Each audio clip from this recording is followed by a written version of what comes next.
وبركاته আপনাদের উপর আল্লাহ তাআলার পক্ষ থেকে শান্তি, রহমত ও বরকত বর্ষিত হোক। ইন্নাল হামদুলিল্লাহ, নিঃসন্দেহে সকল প্রশংসা আল্লাহ তাআলার জন্য। নাহমাদুহু, আমরা তার প্রশংসা ও কৃতজ্ঞতা আদায় করছি। ওয়ানাস্তাঈনুহু, তার কাছে সাহায্য সহযোগিতা প্রার্থনা করছি। ওয়ানাস্তাগফিরুহু, তার কাছে ক্ষমা চাচ্ছি। ওয়ানুমিনু বিহি, তার প্রতি আস্থা রাখছি, তার প্রতি ঈমানকে নবায়ন করছি। ওয়ানাতাওয়াক্কালু আলাইহি, এবং তার প্রতি আস্থা রাখছি। মান ইয়াহদিহিল্লাহু ফালা মুদিল্লা লাহু, আল্লাহ সুবহানাহু ওয়া তাআলা যাকে সঠিক পথে পরিচালিত করেন তাকে কেউ পথভ্রষ্ট করতে পারে না। ওয়া মান ইউদ্লিলহু ফালা হাদিয়া লাহু, আর আল্লাহ তাআলা যাকে পথভ্রষ্ট করতে চান তাকে সঠিক পথ দেখানোর কেউ নেই। আশহাদু আল্লা ইলাহা ইল্লাল্লাহু ওয়াহদাহু লা শারীকা লাহু, আমি সাক্ষ্য দিচ্ছি যে আল্লাহ ছাড়া আর কারো দাসত্ব করা বৈধ নয়। তিনি একক, তার কোনো শরীক নেই। ফিল খলকি ওয়াল আমর, সৃষ্টি করা এবং বিধান রচনার ক্ষেত্রে। ওয়া আশহাদু আন্না সাইয়্যিদানা ওয়া মাওলানা মুহাম্মাদান আবদুহু ওয়া রাসূলুহু, আমি আরো সাক্ষ্য দিচ্ছি যে হযরত মুহাম্মদ মুস্তাফা সাল্লাল্লাহু আলাইহি ওয়াসাল্লাম আল্লাহ রাব্বুল আলামিনের সর্বশ্রেষ্ঠ বান্দা এবং সর্বশেষ বার্তাবাহক। قال الله سبحانه وتعالى في القرآن الحكيم, মহা পবিত্রতম তত্ত্বময় আল্লাহ তাআলা প্রকাময় আল কোরআনে ইরশাদ করেছেন, আউযু বিল্লাহি মিনাশ শাইতানির রাজীম, আশ্রয় চাই আল্লাহর কাছে বিতাড়িত শয়তান থেকে। বিসমিল্লাহির রহমানির রহিম, আল্লাহর নামে শুরু করছি যিনি অসীম দয়ালু পরম করুণাময়। শাহরু রমাদান আল্লাযী উনজিলা ফীহিল কুরআন, রমজান মাসের পরিচয় হলো এই মাসেই কোরআন অবতীর্ণ হয়েছে।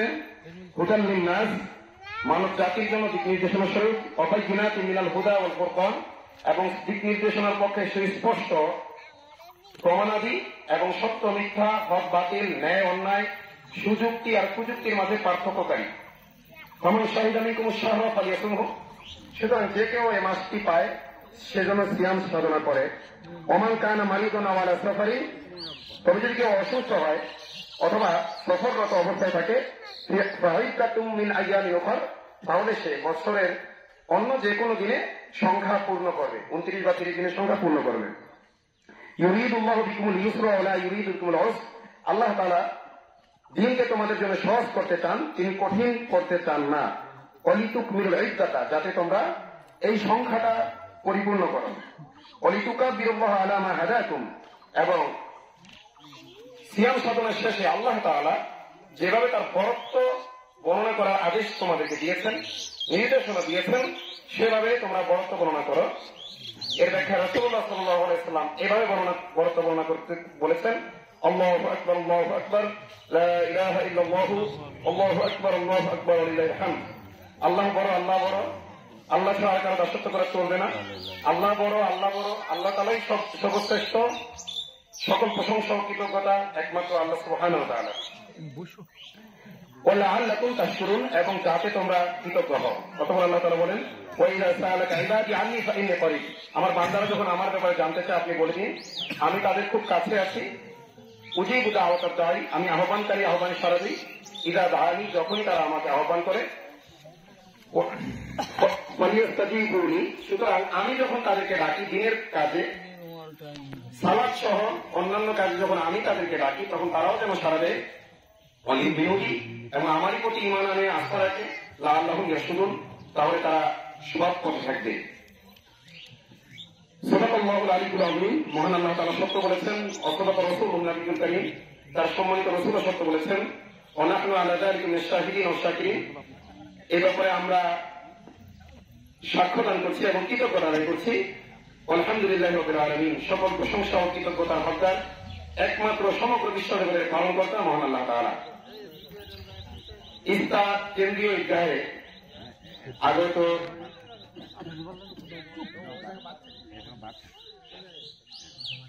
উলামায়ে ইকরাম, বিশেষভাবে আমাদের পূর্বপাড়া মসজিদের ইমাম সাহেব, খতিব সাহেব, মাওলানা আলী হায়দার সাহেব, এবং উভয় কমিটি, মসজিদ কমিটি, ম্যানেজিং কমিটির সদস্যবৃন্দ, গণ্যমান্য মুসল্লিগণ, এবং আমার কলিজার টুকরা জেএনজি, এবং পর্দারতা যে সকল মা বোনেরা কথা শুনছেন সকলের দৃষ্টি আকর্ষণ করব। আল্লাহ সুবহানাহু ওয়া তাআলা কোরআনে বলেছেন, আল্লাযীনা ইসতামিউনাল কওল, যারা মনোযোগ সহকারে কথা শুনে ফায়াত্তাবিউনা আহসানাহু, এবং সর্বোত্তম কথা অনুসরণের চেষ্টা করে। উলাইকা আল্লাযীনা হাদাহুমুল্লাহ উলাইকা হুমুল আলবাব, তারাই ওই সকল লোক যাদেরকে আল্লাহ তাআলা হেদায়েতের উপর সুপ্রতিষ্ঠিত রাখেন এবং তারাই প্রকৃত জ্ঞানী। সম্মানিত মুসল্লিবৃন্দ, আমার পূর্বে অত্যন্ত চমৎকারভাবে সাবলীলভাবে আমাদের পূর্বপাড়া মসজিদের খতিব সাহেব মাওলানা আলী হায়দার সাহেব চমৎকার আলোচনা করেছেন ঈদ উল ফিতর সম্পর্কে, ঈদ উল ফিতরের গুরুত্ব, এর তাৎপর্য সম্পর্কে। এজন্য সময় সংক্ষিপ্ততার কারণে এই বিষয়ে আমি আর দীর্ঘায়িত করতে চাই না। তবে কয়েকটি পয়েন্ট আমার কাছে মনে হয়েছে যেটা হুজুরের সময় সংক্ষিপ্ত হওয়ার কারণে হুজুর হয়তো তার আলোচনায় আনতে পারেনি। কয়েকটি পয়েন্ট আমি উল্লেখ করার চেষ্টা করব। একটি বিষয় হল রাসূলুল্লাহ সাল্লাল্লাহু আলাইহি ওয়াসাল্লাম যখন মক্কা থেকে হিজরত করে মদিনায় আসলেন তখন দেখলেন যে মদিনাবাসী বিভিন্ন ধরনের দিবস পালন করে। বিভিন্ন ধরনের কি পালন করে? দিবস পালন। যেমন আমরা এখন পালন করি, পহেলা বৈশাখ পালন করি, তারপরে বিজয় দিবস, স্বাধীনতা দিবস, বিভিন্ন ধরনের দিবস পালন করি না? হ্যাঁ, ওইগুলো তো নোংরা দিবস। আমি একটু যেগুলো মোটামুটি সেগুলো বলতেছি আর কি, ঠিক আছে, যেটা সকল বাঙালি পালন করে। আসলে ভালোবাসার দিবস তো এটা না, ওইটা যদি আল্লাহ তাআলা তৌফিকে অন্য কোনো একদিন আলোচনা করবো, যেটা নবী বলেছেন, ওটা আসলে কোনো ভালোবাসা দিবস না, ওইটা হলো অন্য কিছু। আল্লাহ তৌফিক দিয়ে আলোচনা করবো ইনশাআল্লাহ। তো যাই হোক, রাসূলুল্লাহ সাল্লাল্লাহু আলাইহি ওয়াসাল্লাম যখন মদিনায় গিয়েছিলেন দেখলেন যে বিভিন্ন ধরনের দিবস পালন করে। তখন রাসূলুল্লাহ সাল্লাল্লাহু আলাইহি ওয়াসাল্লাম বললেন, আল্লাহ তাআলা তোমাদেরকে দুটি দিবস দিয়েছেন, এই দিবসের চাইতে উত্তম। একটি হলো ঈদ উল ফিতর আর একটি ঈদ উল আযহা। ইসলামকে যারা পরিপূর্ণ দিন মনে করবে তারা এতে সন্তুষ্ট হবে। ঈদ উল ফিতর এবং ঈদ উল আযহা পালনে তারা কি হবে? সন্তুষ্ট হবে। ঈমানের নূর যাদের মধ্যে প্রবেশ করেছে তারা সন্তুষ্ট হবে যে না, রাসূল বলেছেন যে এটাই সত্য। রাসূল বলেছেন আল্লাহ তাআলা আমাদেরকে দুটি দিবস পালন করতে বলেছেন, এর বাইরে কোনো দিবস রাখেননি আমাদের জন্য। যদি এর বাইরে দিবস পালন করাই হইত, ইসলাম কুফরের প্রথম যুদ্ধ যেটা হয় বদরের যুদ্ধ, আমরা সবাই জানি না, সেটা হয় 17ই রমজান। বলেন তো 17ই রমজান আলেম ওলামারা কোনো কর্মসূচি দেয়, বিজয় দিবস পালন করে, বদর দিবস যেটা ইসলামের বিজয় দিবস। ইসলাম রাসূলুল্লাহ সাল্লাল্লাহু আলাইহি ওয়াসাল্লাম পরবর্তী খলিফাগণ তাবেঈনগণ কি সেসব দিবসগুলো পালন করেছেন? শুধু বদর দিবস না, ইসলামের আরো অনেক কীর্তিগাথা রয়েছে। একটি দিবস তো ঈদ উল ফিতর আর ঈদ উল আযহা, যেটা ইব্রাহিম আলাইহিস সালামের অনুসরণ আমরা করে থাকি। দিবস যখন বেড়ে যায় তখন মূল দিবসগুলো তাৎপর্য কমে যায়। আমরা অনেক বেশি দিবস পালন করার কারণে ঈদ উল ফিতর এবং ঈদ উল আযহার গুরুত্ব আমাদের কাছে ওইভাবে হৃদয়ে লাগে না, ধরা যায় না। কিন্তু যারা অন্য দিবস পালন করে না তাদের কাছে ঠিকই এর গুরুত্ব এবং তাৎপর্য রয়েছে। এই জন্য আমি বলবো যে আমরা মুসলমান হিসেবে এই দুটি দিবস পালন করেই সন্তুষ্ট থাকবো। আল্লাহ তাআলা আমাদের তৌফিক দান করেন।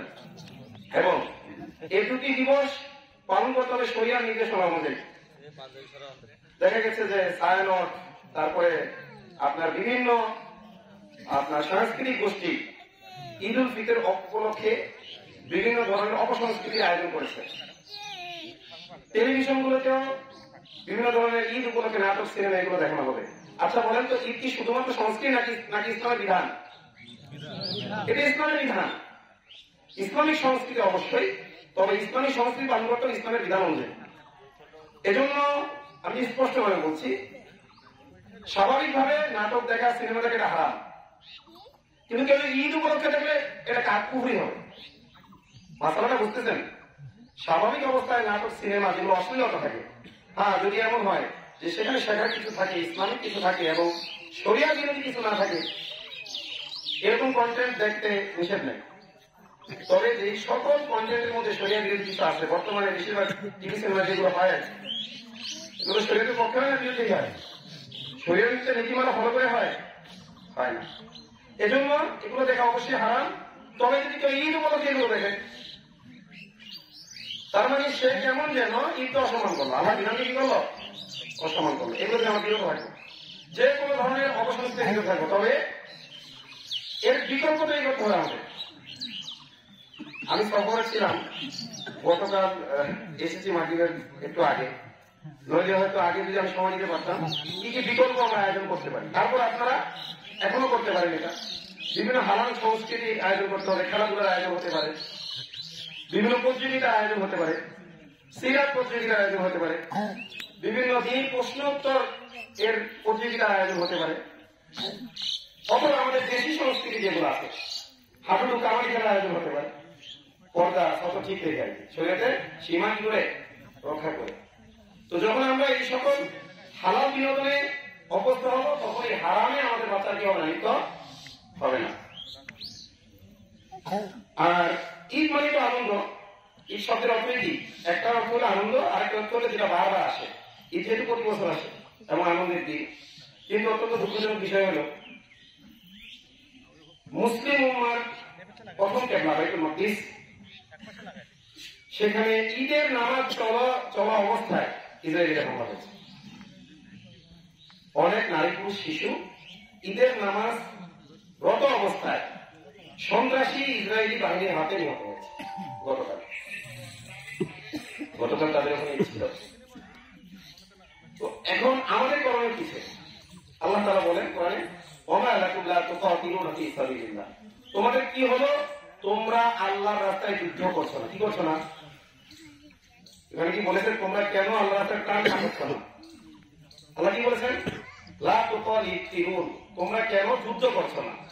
ওয়াল মুস্তাদাফিনা মিনার রিজালি ওয়ান নিসা ওয়াল উলদান, অথচ অসহায় নারী পুরুষ আর শিশুরা ইয়াকুলুনা, আতরাত করছে, রব্বানা আখরিজনা মিন হাযিহিল ক্বরিয়াতিদ যালিমি আহলুহা, হে আল্লাহ এই অত্যাচারী সম্প্রদায়ের বাসস্থল থেকে আমাদেরকে মুক্ত করুন। ওয়াজআল লানা মিন লাদুনকা ওয়ালিয়্যা, আপনার পক্ষ থেকে সহযোগী পাঠান, আপনার পক্ষ থেকে অভিভাবক পাঠান। ওয়াজআল লানা মিন লাদুনকা নাসীরা, আপনার পক্ষ থেকে সাহায্যকারী পাঠান।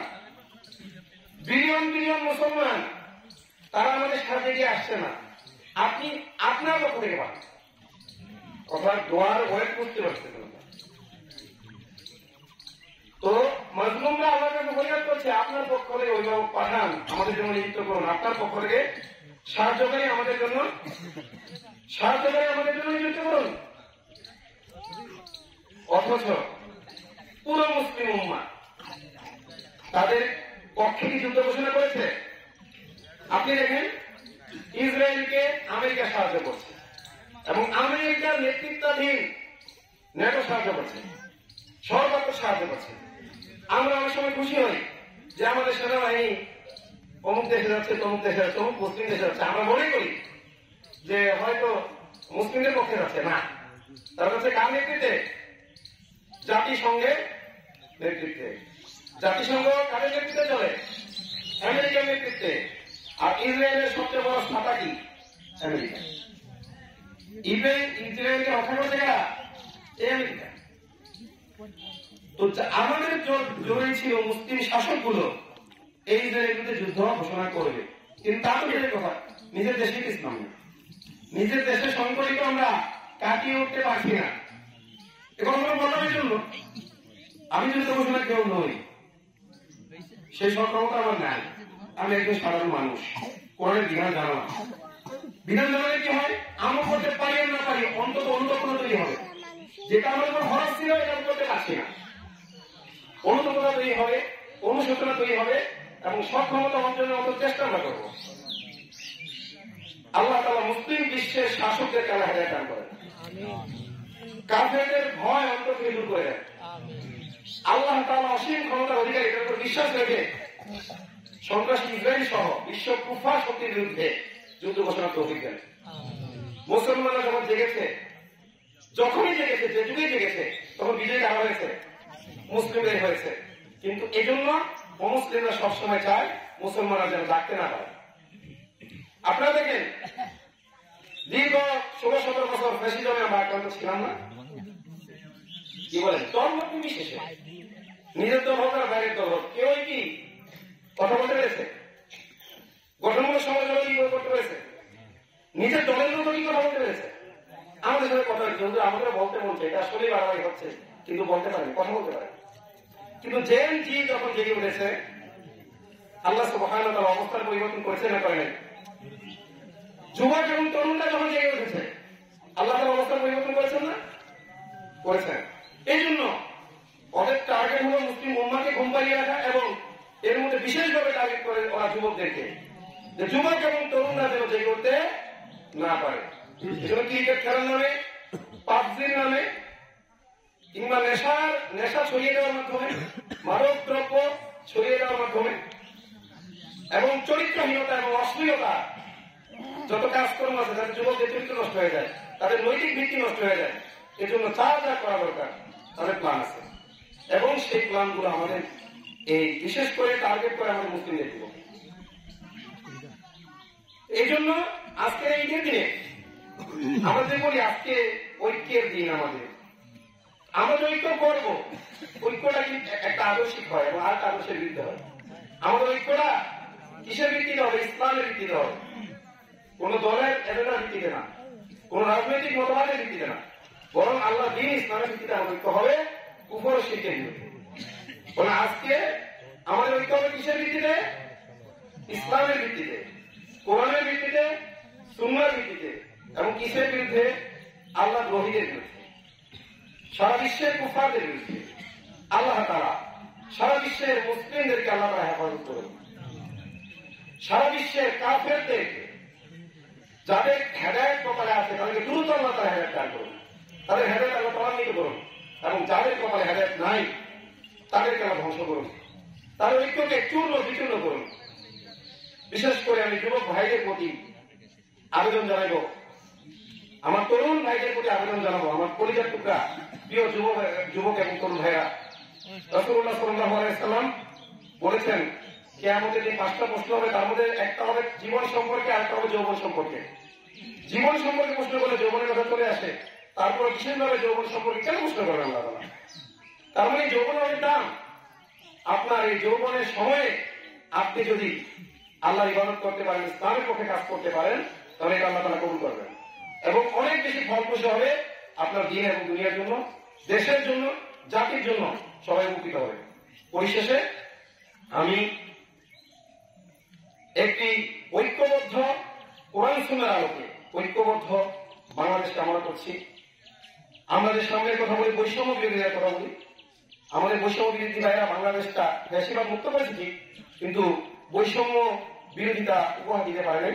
এজন্য সবশেষে বৈষম্য বিরোধিতার ব্যাপারে কোরআনের নির্দেশনা বলে আমরা শেষ করছি।